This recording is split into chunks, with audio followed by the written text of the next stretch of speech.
Last class में हमने एक फॉर्मूला पढ़ा था। क्या फॉर्मूला था वो? एलसीएम मल्टीप्लाई बाय एचसीएफ किसके इक्वल होता है? Product of given numbers. ठीक, इसके बाद और वहाँ पर आपने एचसीएफ निकालना सीखा, एलसीएम निकालना सीखा, है ना।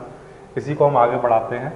नेक्स्ट हमारे पास है question number 3, find the LCM and HCF of the following integer by applying the prime factorization. ठीक, अब पहले आपने जो क्वेश्चन देखा उसमें 2 नंबर गिवन थे, अब इस बार 3 गिवन है। ठीक है, तो 3 नंबर्स में एचसीएफ और एलसीएम कैसे निकालते हैं वो दिखाता हूँ आपको।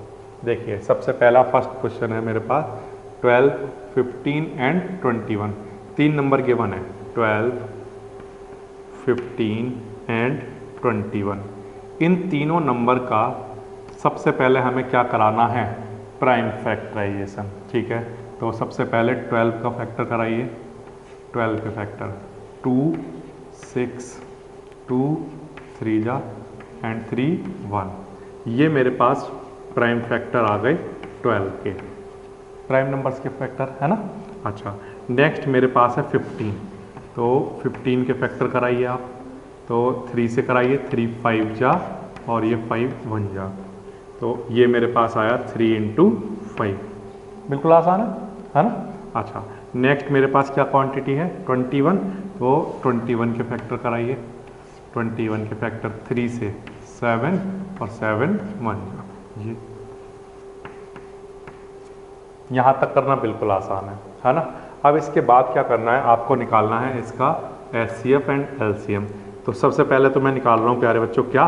एचसीएफ। एचसीएफ निकालना बिल्कुल आसान होता है। इन तीनों में जो कॉमन होगा वो इसका एचसीएफ होगा। तो इसमें 3 आता है, यहाँ भी 3 आता है, यहाँ भी 3 आता है। ये इन तीनों में कॉमन है तो यहाँ लिख लिया। फिर इसके बाद और कुछ देखना है कि अगर क्या कुछ और कॉमन आ रहा है तो वो यहाँ लिख लेंगे। तो अभी फ़िलहाल यहाँ पर देखो तो कुछ और कॉमन नहीं आ रहा है, तो हमारे एचसीएफ की वैल्यू कितनी आ गई? 3। बिल्कुल आसान वाला क्वेश्चन था ये। ठीक, अब एलसीएम निकालने के लिए मैं आपसे क्या कहूँगा कि आप इसको फिर से लिख लो। यहाँ पर 12, 15, 21 फिर से लिख लिया। ठीक है, और इस बार जब लिखो तो पावर की फॉर्म में लिखो, मतलब यहाँ पर जैसे 2 की पावर 2 × 3 ऐसे।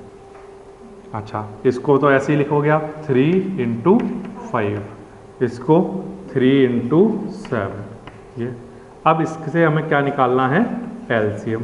एलसीएम निकालते वक्त हम जितने भी नंबर वहाँ पर इंक्लूड हैं उन सबको लेंगे और उनमें से भी हाईएस्ट पावर जो होंगी उनको काउंट करेंगे, उनको इंक्लूड करेंगे।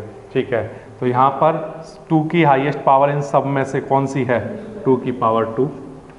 ठीक, यहाँ पर भी 3 की पावर 1 है, यहाँ पर भी 3 की पावर 1 है, यहाँ पर भी 3 की पावर 1 है। तो हाईएस्ट पावर तो तीनों ही जगह 1 है, तो कोई सा भी ले सकते हैं आप। तो यहाँ पर क्या आ गया? 3। ठीक, और 5 भी है, और नेक्स्ट 7। ठीक, अगर यहाँ पर 5 की पावर 2 और आ रहा होता तो ये वाला नहीं लेते, क्या लेते? 5 की पावर 2। इसी तरह से यहाँ पर सपोज करो 7 की पावर 3 आ रहा होता तो 7 की पावर 3 लेते, 7 नहीं लेते फिर, है ना। तो हम क्या लेते हैं? हाईएस्ट पावर को लेकर चलते हैं। तो यहाँ पर 2 की पावर 2, 3, 5 और 7, इन नंबर्स को आप क्या करोगे? मल्टीप्लाई कराओगे। मल्टीप्लाई कराकर आपके पास किसका आंसर आ जाएगा? एलसीएम का। कितना आएगा? 420 आया। ठीक, तो यहाँ पर मैंने लिखा 420, ये आपका आंसर आ जाएगा। ठीक, अच्छा, इसी तरह से एक और पार्ट देखिए आप 17, 23 एंड 29। ध्यान दीजिए 17, 23, 29, ये है मेरे पास सेकंड पार्ट। 17 के फैक्टर, क्योंकि ये प्राइम नंबर है तो क्या रहा होगा? 17 × 1। ऐसे 23 का 23 × 1, है ना, और 29 का 29 × 1। क्योंकि ये प्राइम नंबर्स हैं तो ये 1 से डिवाइड होंगे या अपने आप से डिवाइड होंगे, है ना। अच्छा, अब हमें क्या निकालना है? इनका एचसीएफ। ठीक है, तो एचसीएफ निकालने के लिए हम क्या करते हैं? जो तीनों में कॉमन हो। तीनों में कॉमन क्या है? 1। तो आंसर कितना आ गया? 1। बिल्कुल आसान। अच्छा, अब इसके बाद हमें निकालना है एलसीएम। तो इसमें तो कोई पावर वाले टर्म आए नहीं है, तो यहीं से हम देख सकते हैं सीधा एलसीएम। तो एलसीएम निकालिए आप। एलसीएम में क्या करते हैं? जितने भी नंबर्स होते हैं वो सारे के सारे यहाँ पर लिखे जाएंगे। मतलब जितना यहाँ पर लिखे हैं, सब कहीं पर 17 आया है तो वो लिखा जाएगा, 23 आया है वो लिखा जाएगा, 29 कहीं पर आया है वो लिखा जाएगा, 1 आया है 1 लिखा जाएगा। अब इनको लिखते वक्त केवल ये ध्यान रखना होता है कि इनकी हाईएस्ट पावर लिखी जाए। मतलब अगर यहाँ पर 17 है और सपोज करिए यहाँ 17 की पावर 2 आती तो कौन सी वाली लिखते? 17 की पावर 2, है ना, इस तरह से लेते हैं। लेकिन अभी फिलहाल इस तरह से लिखेंगे, ठीक। तो इनका मल्टीप्लाई करा के क्या आंसर आएगा? कितना आंसर आया? 1113339, ठीक है। ये आपका एलसीएम का आंसर आ गया, ठीक है।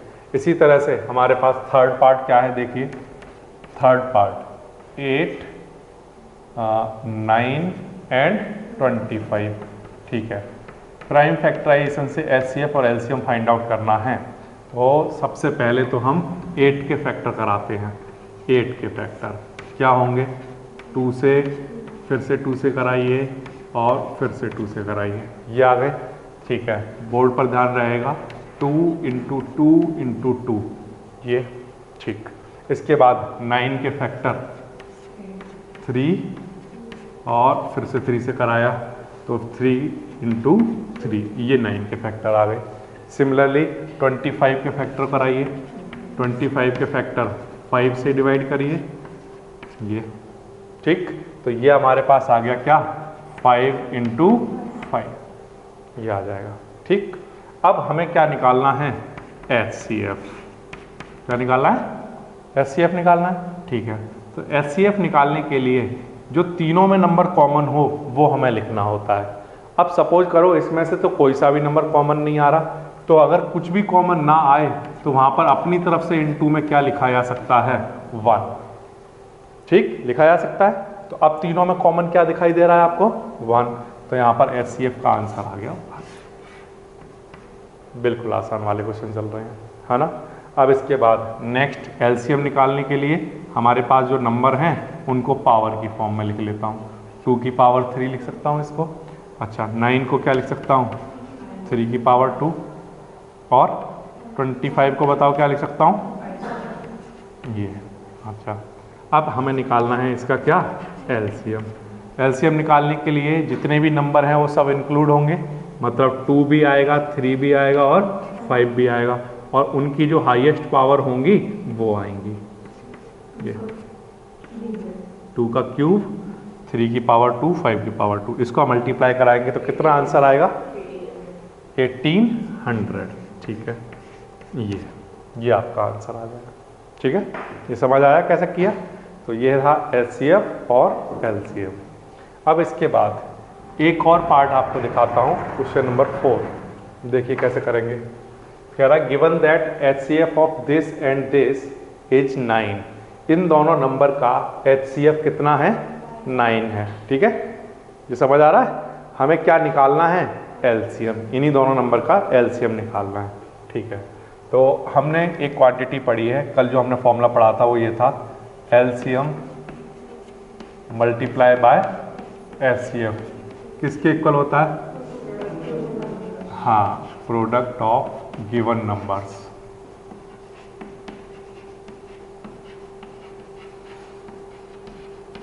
ठीक है, ये हमने पढ़ा था कल, लास्ट क्लास में देखा था। एलसीएम हम निकालना चाहते हैं। एचसीएफ क्वेश्चन में कितना गिवन है? 9, और जो नंबर हमें गिवन है वो कौन से हैं? 306 एंड दूसरा नंबर क्या है? 657। तो ये हमने फॉर्मूला यूज कर लिया, एलसीएम इंटू एचसीएफ इक्वल होता है प्रोडक्ट ऑफ गिवन नंबर्स, ठीक है। यहाँ से एलसीएम ऐसे ही ठीक है, 306 इंटू 657, इसको डिवाइड करा देंगे किससे? 9 से, ये आ जाएगा, ठीक है। 9 से इसको डिवाइड कराएंगे, 9 3 जा 27, 3 बचा, 9 4 जा। इसका मल्टीप्लाई कराने के बाद कितना आंसर आ रहा बताइए? 22338, ठीक। ये आपने मल्टीप्लाई करा के देख लिया, ये आपका आंसर आ जाएगा, बिल्कुल आसान है। तो ये फॉर्मूला आप याद रखिए। अगर सपोज करिए किसी क्वेश्चन में उसने एलसीएम दिया होता, और HCF पूछता, है ना, तब भी आप ऐसे कर सकते थे।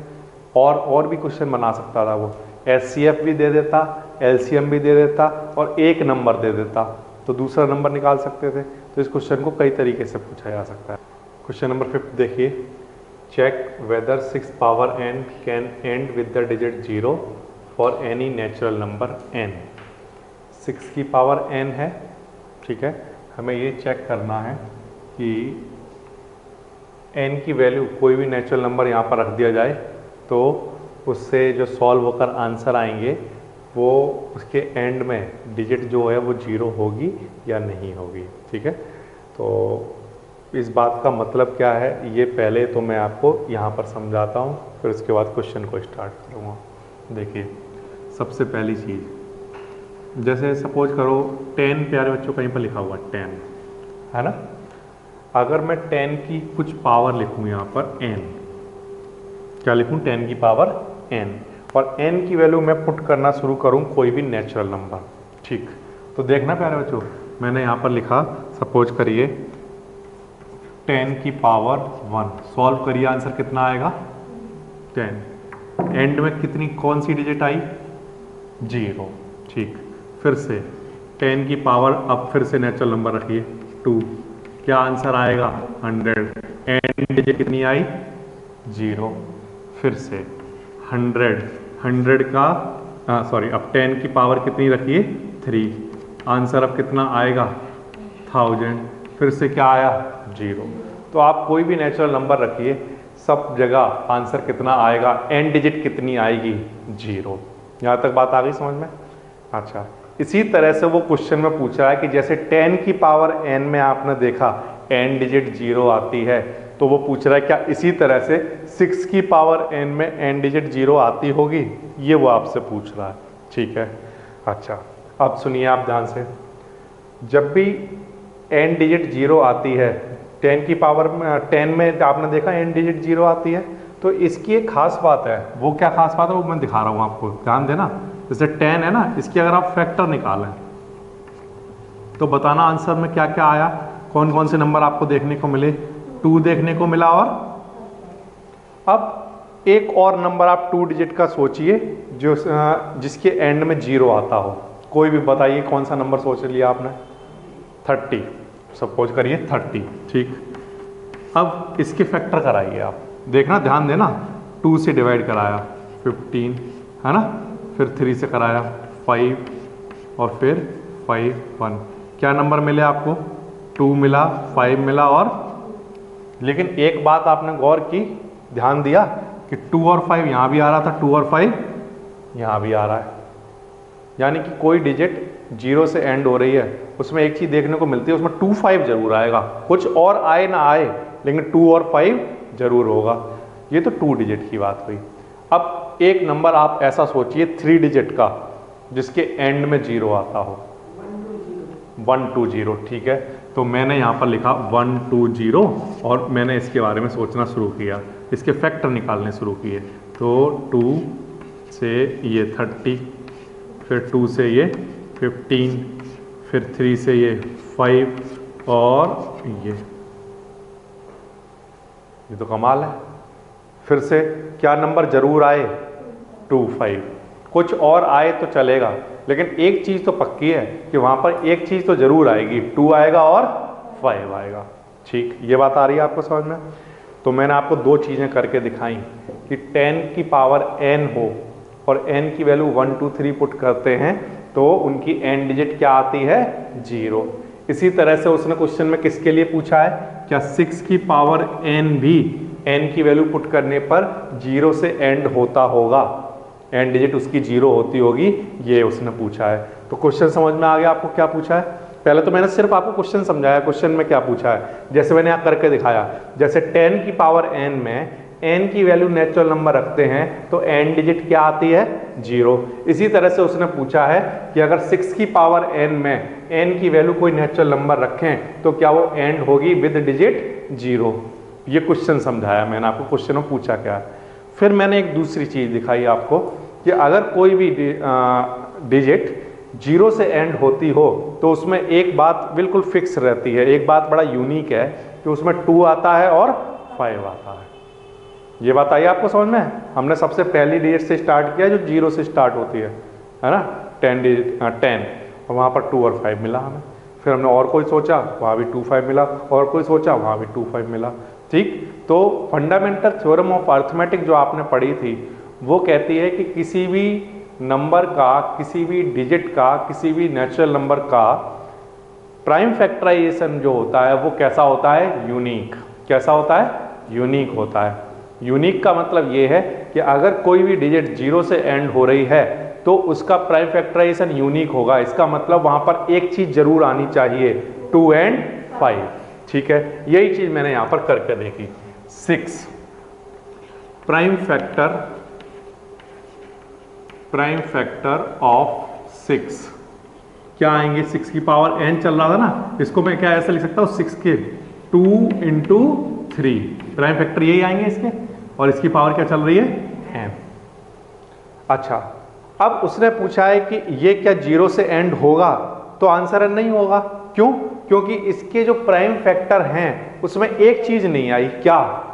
5। क्या नहीं आया? 5 नहीं आया। तो 5 is not a factor of 6 power n। 6 power n में हमने देखा कि यहां पर प्राइम फैक्टर में क्या नहीं है?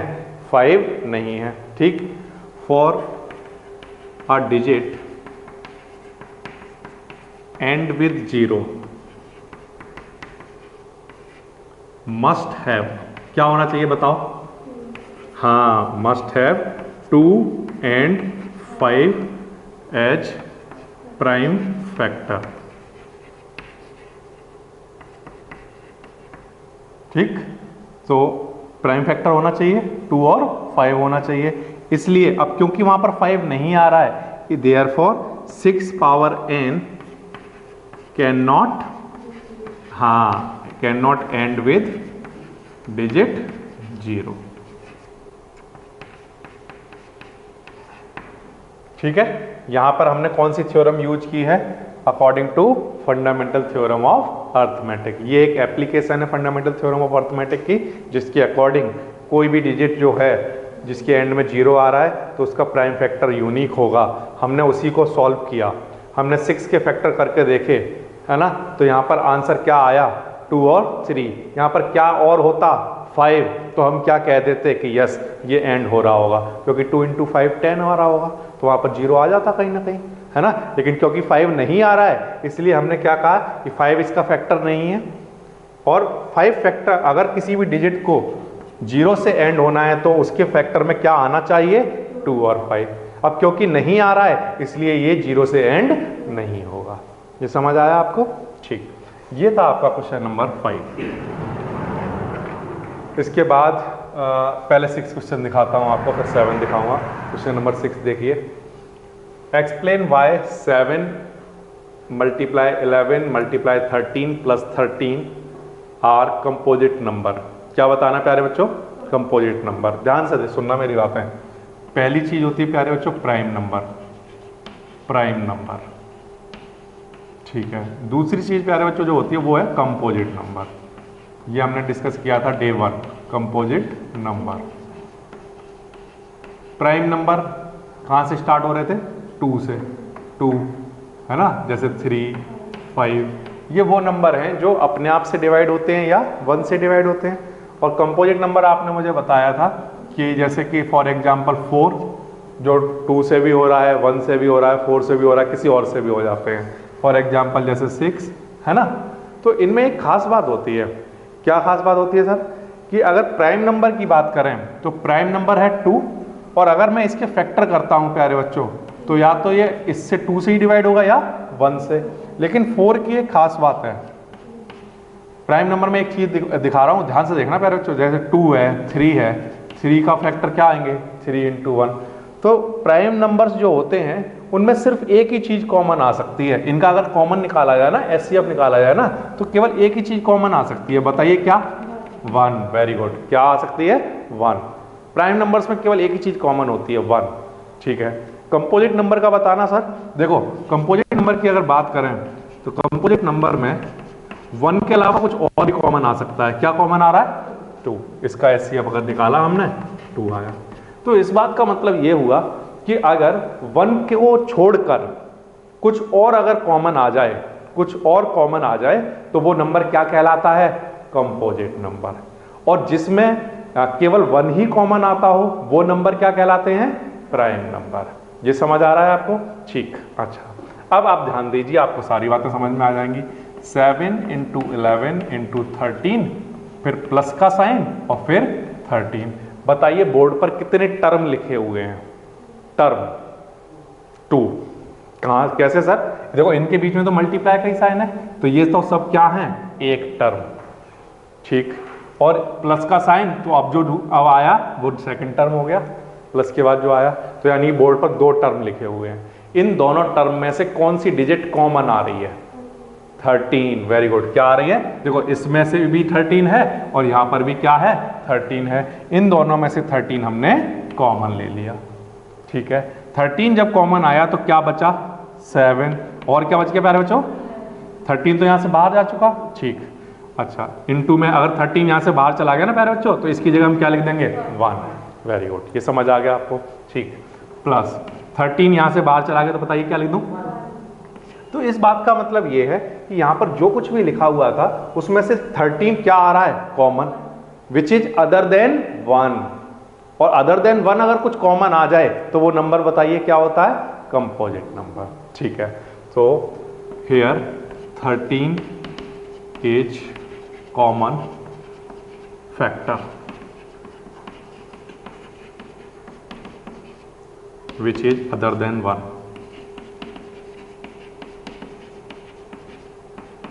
Therefore given number is, yes correct, given number is composite number.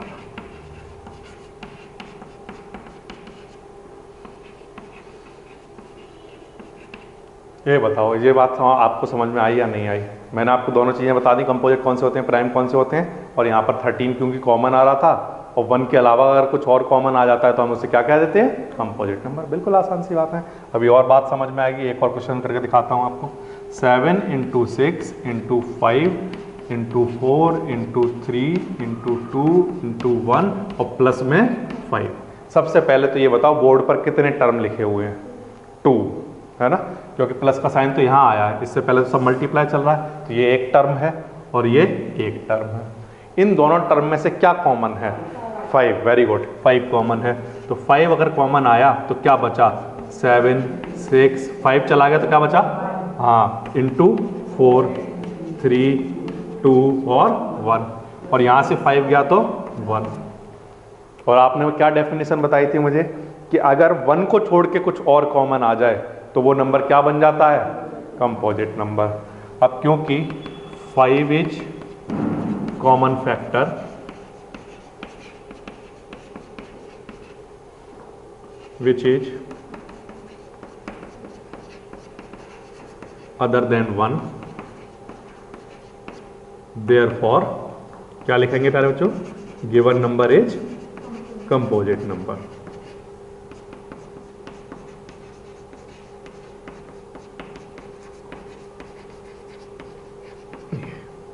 बिल्कुल आसान वाला क्वेश्चन है। ये समझ आया? ठीक। ये था आपका क्वेश्चन नंबर 6। इसके बाद एक और आसान वाला क्वेश्चन दिखा देता हूँ। क्वेश्चन नंबर 7 पर ध्यान दीजिए। क्वेश्चन नंबर 7 है, there is a circular path around a sport field. एक सर्कुलर पार्क के बारे में बात करनी है। ठीक है, कर लेते हैं। ये सपोज करिए कोई सर्कुलर पार्क है। ठीक।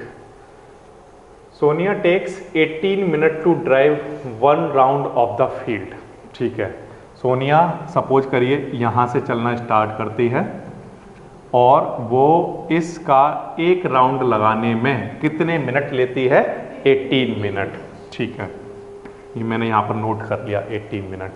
अब इसके बाद while Ravi takes 12 minute for the same, okay, while Ravi takes 12 minute for the same.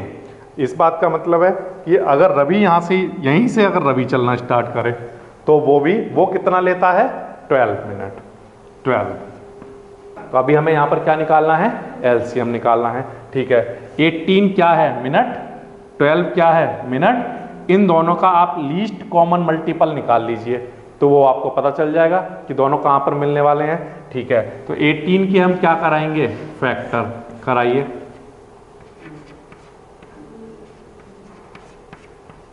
ये ठीक है, यहाँ पर लिख लेता हूँ 2 इंटू 3 इंटू 3 और 12 के फैक्टर कराइए। 2 इंटू 2 से ये 6 आएगा, फिर से 3 और 1, तो यहाँ पर कितना आ जाएगा 2 इंटू 2 इंटू 3। अब सुनिए आप एलसीएम कैसे निकालते हैं।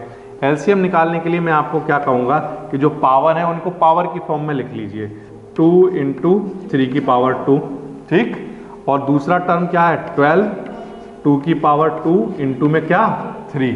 अब देखना एलसीएम कैसे निकलता है। एलसीएम इक्वल्स टू इन दोनों 2 में से कौन सा 2 लिया जाए, 2 का स्क्वायर, जहां पावर ज्यादा हो उन दोनों में से वो वाला लिया जाए।